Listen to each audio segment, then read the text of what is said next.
Oh boy, in the garage, 102 degrees outside, 77 inside the garage. So I don't know if you guys remember, but before I got the garage redone, I did a whole series on the garage renovation. The floor, all of the diamond plate on the side, the slat board with all of the shelves they installed, everything. Look at the cabinetry, right? Garage Living of New Jersey did this entire job, and they just did an amazing job. Absolutely love it. But before they actually came and installed it, that wall and that wall was not insulated.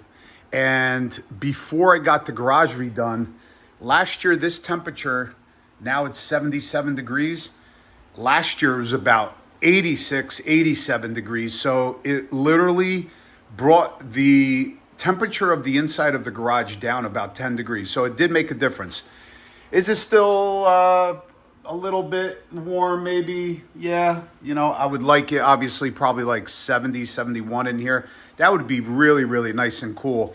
But I have no air conditioning running. I just got a fan running over there. Once in a while, just leave this door open. But the garage, for the most part, is actually a lot cooler than it was last year due to me insulating those walls. But I love the garage. The garage just came out awesome. But anyway, we are leaving tomorrow morning. You guys will probably be seeing this video on the day that we are leaving. But we're leaving for Milwaukee homecoming.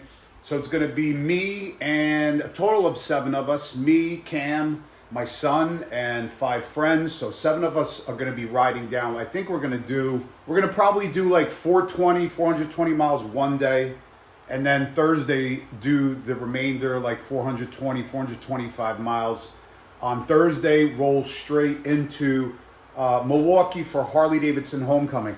Now, if you guys have never been to the Harley-Davidson homecoming, I'm telling you guys, it is, in my opinion, it's better than Daytona. And I've been doing Daytona, for a long time. I didn't do it this year, but I did it probably for about 5 years in a row. But I think, for me personally, Harley-Davidson homecoming is much better. You got the museum, you got the old factory on Juneau, the birthplace, right? You have all the concerts. I just think it's a better rally.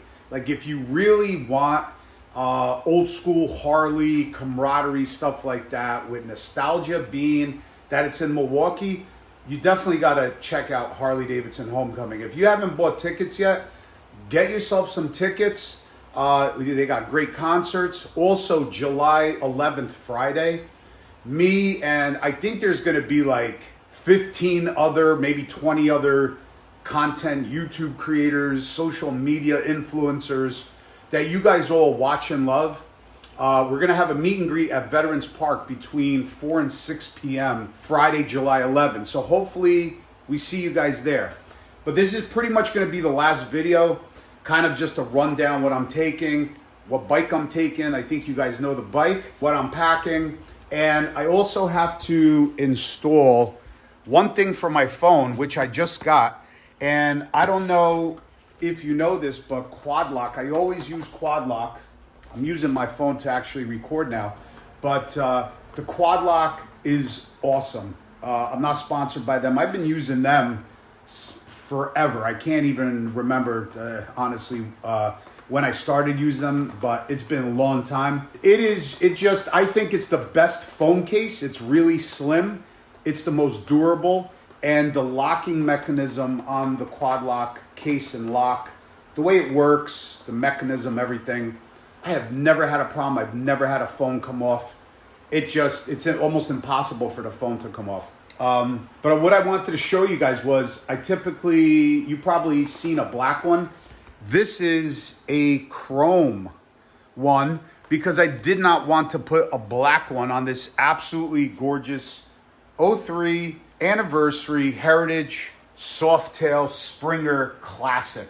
So I'm gonna actually mount it right there. I'll show you guys how easy it is from my phone. I already have my camera set up. We just did the bars. This bike is looking amazing. and I did the engine guard so I could have a highway peg for the long trip, and I did the sissy bar. And I know some of you guys said that you're not crazy about the look of the sissy bar. Hey, I understand that. I'd rather have the bike without the sissy bar and without the engine guard. I think with the bar, I love the bars, how they came out, but without the sissy bar brackets and the engine guard, I think the bike definitely looks just more streamlined, more sexy. So that's my opinion. But for the long trip, you got to have it. You got to have some highway pegs. And I'm going to be mounting a tall waterproof bag there and using that as my backrest. So maybe when I come back, I might take the engine guard off and the sissy bar and just hang it up somewhere on the wall. So we'll see. But other than that, the bike runs beautiful. This thing is so friggin' clean, guys. We got the I don't know if you guys seen, go back, check out the videos. We got the all custom Dynamics LED lighting on the bike, so that's all set. Grips, bars, chrome switch housing, chrome buttons. I mean, it's just an absolute beauty. So let's open this package up. But what I'm taking, I mean, I usually take like all my charging stuff, my cameras. I have a crap load of SD cards I got to take. I'm going to take a couple Indy Ridge face shields. I'm going to take my goggles because I am using my Daytona 3/4 helmet, which is right there. And then I take a tire plug kit. I take a compressor. I'm going to take my glasses, sunglasses, obviously. Some hearing protection I'll probably take because I don't want my ears to be humming. I'm using these Art Vive, I guess they're called, earplugs. Check them out. Not too expensive, but the good thing about these earplugs is that you could hear, it blocks out like the droning noise and the loud noises, but you could still hear, say, like if a horn beeps at you or stuff like that, you could still hear that. So that's what I'm taking. And then in the other room, I got my bag packed for the trip. Like I said, it's waterproof Alpine Stars bag, and I'll be mounting it on the sissy bar. I'm also going to be taking my rain gear. I'll just bungee net with that cargo net right there onto the bag. That's pretty much it. It's only going to be about 6-7 days. You don't have to take a crazy amount of stuff. I did have one of these before on my other bike. It was the chrome one, but I wanted to show you guys how nice this one is. Let me see. So they have a couple different bushings for different size bars, right? And this one as well. Then they have one for a really narrow bar. But look at that. Look how beautiful that is. It's all in chrome. They just started making these, which look really nice. And then obviously this is the mechanism that locks. I'm going to strongly recommend for you guys also, if you guys want to, whatever you're using, quad lock, any other kind of system, you need a vibration damper, because I'll tell you what happens is if you don't have the vibration damper, it is going to destroy your camera, and it's happened to me before. The constant vibrations on a long trip will destroy your camera. So this is a vibration damper. Fairly simple to install. We're just gonna take that off, and I gotta see which bushing is gonna fit. The bars, it's a 1-inch bar. I'll take that out. And I'm just gonna go over to the bike really quick. I think this is it. All right, so let's go over to the bike, and then I could I'll show you guys how easy this is to install. So this is the first time I'm actually gonna be riding older bike, 22-year-old bike, soft tail, right? No windshield, motorcycle, almost 2,000 miles. Typically, you know, when I've had soft tails, I have not done that many miles, but obviously now we're going to. Always taking my road glides on long distance trips. I have even did a 1,600 mile trip on a lowrider ST.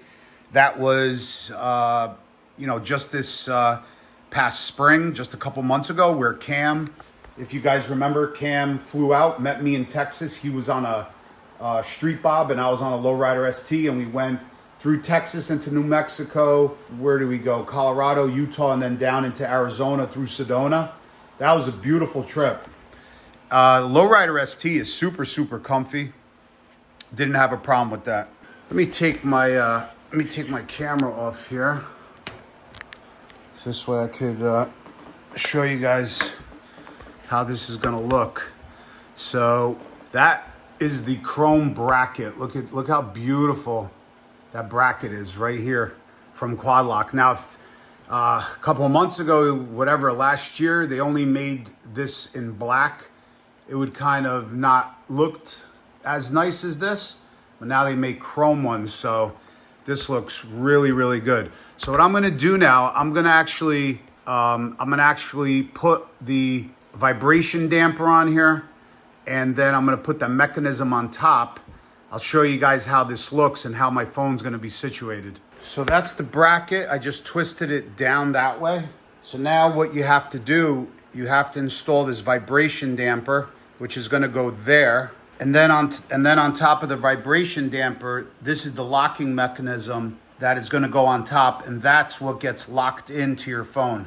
All right, guys, it's installed. Got the beautiful chrome bracket, and then you have the vibration damper, and then you have the mechanism, and that's what this little circular, like with the 4 tabs, that's where the case gets locked onto.